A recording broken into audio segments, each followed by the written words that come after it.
So the red ribbon and the candles symbolizes, and this is our sympathy to all our brothers and sisters who died because of HIV.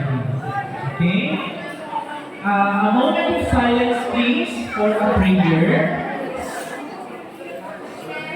Heavenly Father, we thank you for the lives you've given us.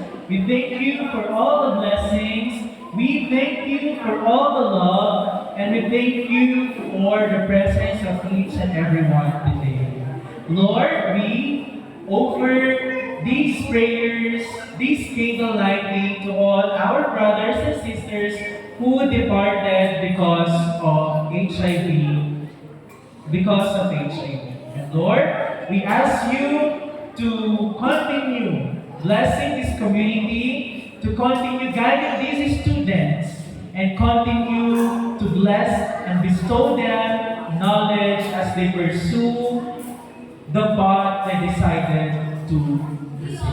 Lord, we ask you to bless also our teachers and our partners for them to impart knowledge for these students. This is all what we ask. In Jesus' name we pray. Amen.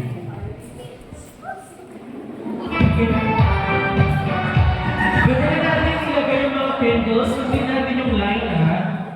Sundin natin yung line. Go! Oh, matigas si Singin!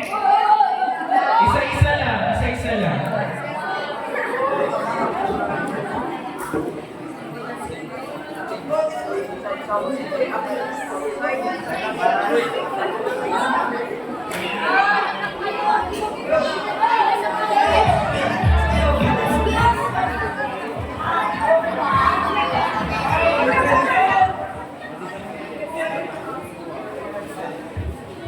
Yes, so bumalik po tayo.